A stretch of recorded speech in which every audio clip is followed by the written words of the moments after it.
Thank you, Ms. Visnaka.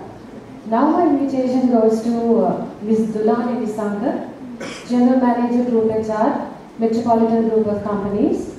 Ms. Dulani has completed her BSc Human Resource Management, special degree from the University of Sri Jayawardhanapura, MBA specialized in HRM from the University of Colombo. She is an associate member of the Institute of Personnel Management and a professional member of the Association of Human Resources Professionals.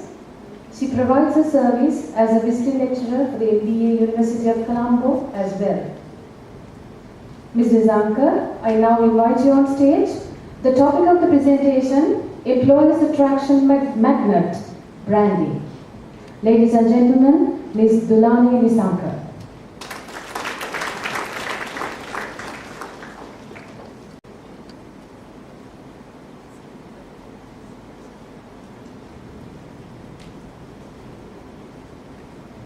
Good evening, everybody.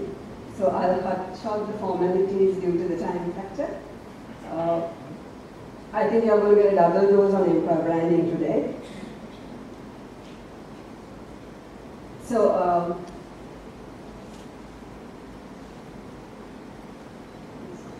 branding. I'll touch a little bit on branding. I'm sure you all would have gathered the definition which was quoted by Professor Robertson. It's the same thing that I've quoted here, more or less an extraction.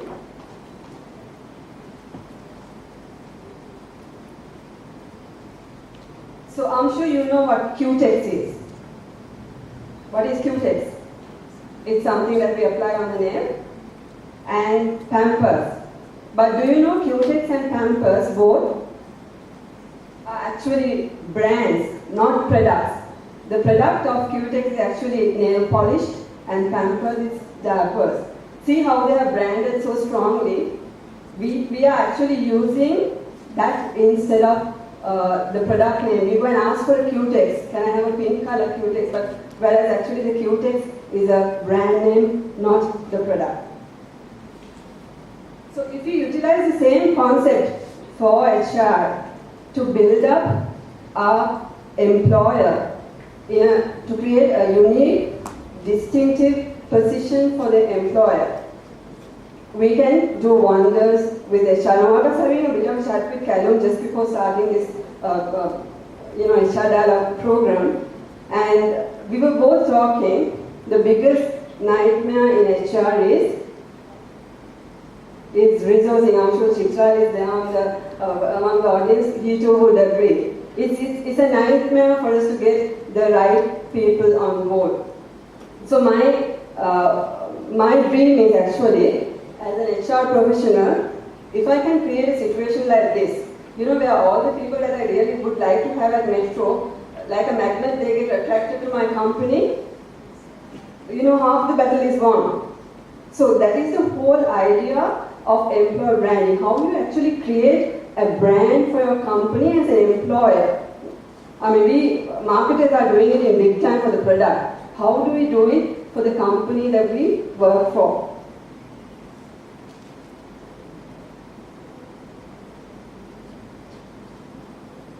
I avoided that slide because of the time limitation, talking about the definition of employer brand.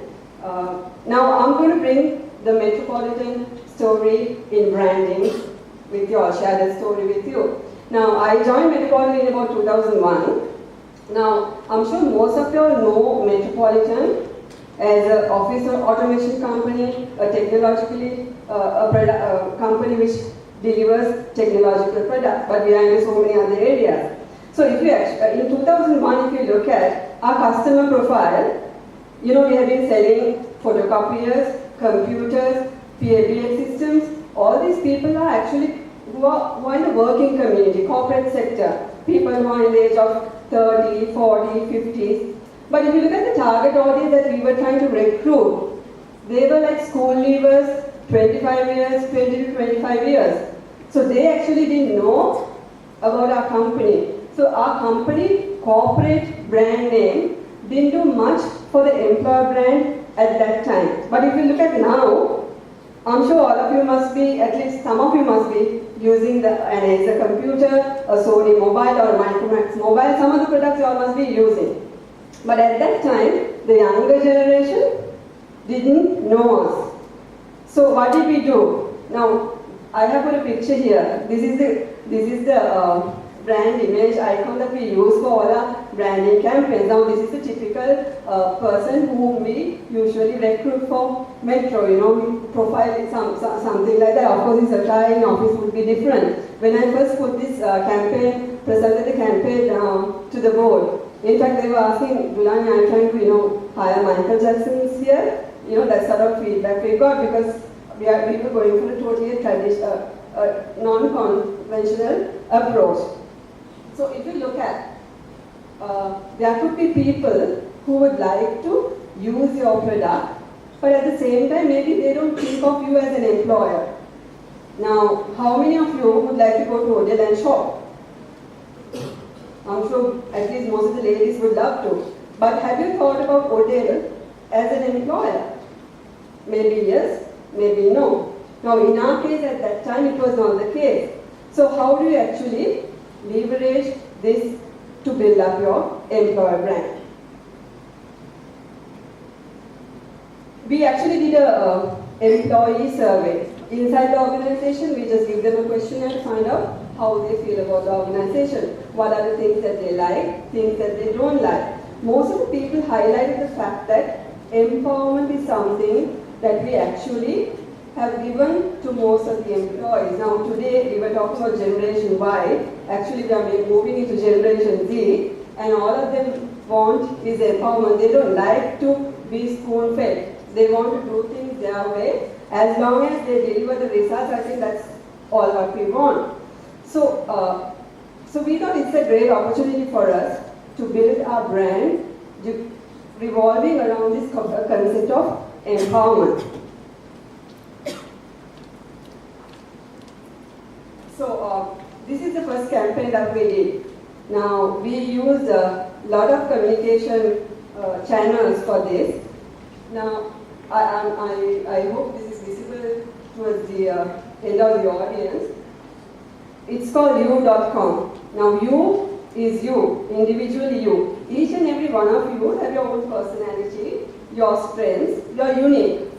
So all what we were trying to say, you come to Metropolitan, you can work as you.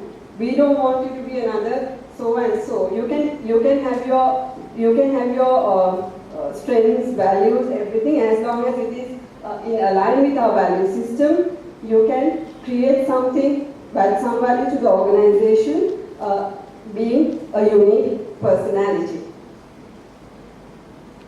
Now, what are the brand elements that we utilize? Now, when it comes to even a corporate brand, a product brand, or the employer brand, there are certain brand elements. Very important, the brand logo, the slogan that you use, or the payoff line that you use. At the same time, the employee value proposition. Just like you have a customer value proposition when it comes to the corporate or product brand, your marketing brand, you have an employer value proposition, which is very simply, what is the employment experience that you offer to your employees, current as well as to your potential employees. So this is the Metropolitan Employee Value Proposition. We actually, if you look at, we have highlighted a few areas. Number one is we are working on a high performance driven culture because our company is actually predominantly a marketing oriented company. So when it comes to marketing, numbers matters, volumes matters, profit matters. End of the day, it's however much that you bring into the organization. So we are a performance driven company. So when we recruit people, we actually evaluate them and see, do you have that achievement oriented knack within you where it will drive for you to achieve the business goals.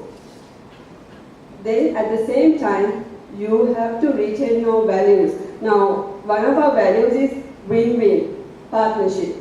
We never tell an employee, you by any means you bring a sale to us. No, you retain your values. Don't ever mislead the customer. If you can if the customer needs a product which is 50,000, don't try to oversell the customer and sell a product which is 100,000. So you retain your values. At the same time, you have to be have the performance-driven culture. Then the other aspect is, how are you going to do that? Number one is to empowerment, and of course you perform, then you get a performance-based reward. Apart from that, what do you get if you work at Metro? Few things, career advancement. If you take our, about 80% of our board members have joined at the very grassroots level. About 40%, 60% of our senior members have joined from the basic level and has been groomed up. So that has worked magically at Metropolitan, the career opportunities, career advancements, exposure to the state-of-the-art technology. That comes from the business. Okay, we deal with computers, so they get to work with the latest technology which comes in. Let it be mobiles, let it be telephone systems. That is a benefit, fringe benefit that we have got from our business. So we don't have to invest in that. And the other thing is the learning culture. Now, Metro has its own educational arm. I don't know how many of you know about this. We have the Metro Academy, which is only being launched to develop the capabilities of our employees. We have a strong partnership with SLIM, trying to develop the marketing capabilities of our staff, because we are predominantly a marketing-oriented company. So we spend a lot of time and money in developing the capabilities of all Metroites. These are the other brand elements that we are, apart from the EVP. Now you can see on top is the Metropolitan logo. The Metropolitan logo and the Metropolitan payoff line is powered by the best. So why do we say powered by the best? We mainly work with best global brands, such as Canon, Acer, Sony, best global brands. So with the same, to be in line with the same concept, we have come up with the empowered chain. Now this empowerment concept is something that we build the empowered brand around. So this is if you see any of our vacancy advertisements or HR related communications, you will see this second logo, which we use for all our internal as well as external branding when it comes to HR. But if you see a product advertisement, you will see the first logo, the corporate logo. Also, we have actually branded them as Metroites. So people, the moment you say that, when you get them on board, when you welcome them and welcome them as a Metroite. So they know right throughout, afterwards they are going to be a Metroite, and that feeling, it creates amazing unity within the team. Then how did we communicate and keep on communicating our brand? Now there are a lot of options when it comes to communication, especially in today's context. Of course, you have print, broadcast, online, and display media. Initially, when we actually did the branding, we used all these media. At that time, Facebook was not very popular here. So other than that, we have used everything else to communicate, take our brand to the target audience. Now, we do selective branding. We do quite a lot of branding with SLIM because our target audience is predominantly marketing, and even last week we actually partnered with SLIM in their graduation, sponsoring their best students. Two reasons. As a CSR initiative, because SLIM has been contributing to the society by developing the marketing capabilities. So we as a organization which has benefited from institutions like SLIM, as a gratitude, we are partnered with them. And also, when you go for the graduation, there are about 300, 400 marketing students who are passing out. So they will actually get to know about your company. That is a direct way of communicating to your audience. Apart from that, unlike any other marketing channel, when it comes to the employer brand, your employees are the main brand advocates. I mean, you can put fancy ads, you can put billboards, anything, but if your employee will go and say, my God, that don't ever think of joining Metropolitan, your entire effort is gone. So it's very important that you live your brand within the organization, because they are the people who are carrying the brand to the society. Now, unlike a product brand, now let's say you are using as a notebook, there's a problem with the product. Do you think this particular customer has a way of communicating it to all the other consumers? They don't have, because they are not in touch, right? Unless you have created a Facebook profile or some communication platform where the customers get together. But when it comes to an employee, if something goes wrong with one particular employee, surely all the other employees will get to know. And at the same time, you might do quite a lot of investment in branding and get one good guy into the company. The very first day when he or she joins, what if the other people say, my God, this is how our boss is, this is how our company culture is, this a whole lot of negative things, again, the entire effort will go for a six. So, I think I covered part of the brand credibility in the previous slide. What is important here, you have to embed the employer branding aspect into the employee life cycle. Now, when I say employee life cycle, it doesn't start from the day one. It starts before. What is the impression that you have created? Now, if you are not working, if there are undergraduates who are not working here, what is the impression that I'm creating about Metropolitan among you? So that is the pre-employment aspect that you're creating. Then when you join, what are you going to experience?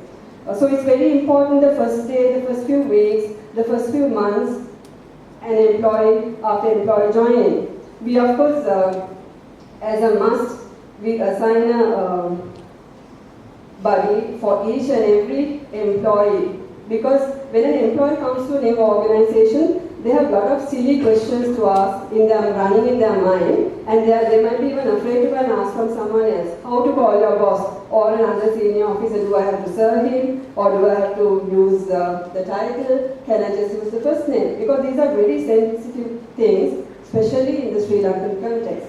For some people, if you don't use the title, that's the end of it. So, or else where to buy your lunch. So many little things can go a long way to put the employee at ease, because he has actually joined a new setup, new culture. So you have to create that comfort for him. A buddy program will definitely work well for you. Then the rest of the life cycle is all about delivering your brand promise. I think Alan spoke about the internal brand, how you deliver your brand. If you say you are doing this, can he or she find that during his stay? The last part of it, post-employment. What happens the moment employee gives a resignation? Most of the managers take it very personal. Okay, he is moving out from my division, my team, he is saying no to my leadership. You take it very personal. Then you handle the whole thing with a whole lot of emotion and, a lot of negativity towards the employee who's moving out. So you try to harass him by, okay, maybe you don't give leave during the notice period, or try to hold his payment back, service certificate back. What do? Now, if that employee already has some negativity, you're going to only make matters worse by doing that. So it is very important HR to get involved in such situation, manage the cessation of an employee well, because even after an employee leaves, he still can be a brand ambassador for your company, brand advocate for your company. He or she will go and say, I have worked for Metropolitan, I mean that's one of the best companies to work with, I miss these things. He can still work well for your brand. So you can't do something and then take it forward for the rest of your life. You have to change with your brand, communication has to change with the changing times. So we started with the previous person that I showed. These are some recent things that we have did. We have come up with the Superman for Metro. Then we have come up with the Man of Steel, which was just after launching the Man of Steel movie, because we are actually attracting an audience of that age, 20 to 25, predominantly again a male-dominated sales workforce. So this is one of the best ways for you to take your message through. And we are quite strong on our Facebook presence. Maybe we are the first company in Sri Lanka would have launched Facebook advertisement. We did it sometime in 2007, I believe. Even before people started utilizing Facebook for resourcing, and it has worked really well for us. So finally, I too thought of talking about Apple being a global company. What is the critical success factor of Apple? Cost, innovation, speed, quality. The main thing is what? Apple.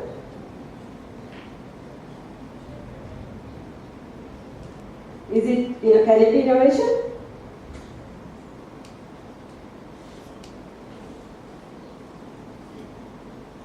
See how Apple have built up their employer brand. They're asking, why do you want to join Navy if you can become a pilot? Now what do pilots do?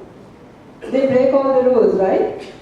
They will, the Navy can put all the security, but they will somehow find a way to break that and then achieve their mission. Now I'm by no way promoting pilots here. This is how they have conceptualized their employer brand. So they want rebels, they want people who can come up with, creative things that we don't even think of. That's how iPod, iPad, iMac, all these things have come into reality. So here at Apple, actually the product brand had worked very well for the employer brand. Now, as Alan very correctly said, Google talks a lot about their employer brand very openly. They say this is, if you join Google, this is our work culture. But have you ever come across Apple's work culture? Honestly, I haven't come across. But their product brand has worked very well for Apple. And they have a very strong internal brand. What is the internal brand? Fight the status quo. Don't accept something as it is. Maybe you can do it in a different way, new way tomorrow. So that the whole thing has been built on that. And what I really like about Apple is very strong in their resourcing, attracting new people. They have something called the black card strategy. They have a resourcing team. I'm sure all of us, we can utilize it. We do it to some extent at Metro, but not in the same manner.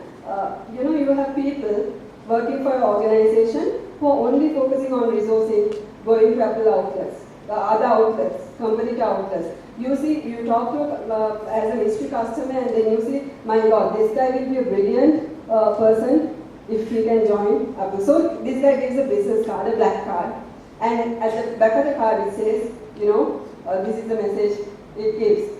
You are an ideal profile for Apple. If you are interested, give me a call. So there's a whole lot that employer branding can do for our organizations. I'm not sure whether we actually have that in our curriculum and the HRM curriculum, which is definitely a must that we should have. So people, by the time they're moving out, they have that in their mindset. Thank you.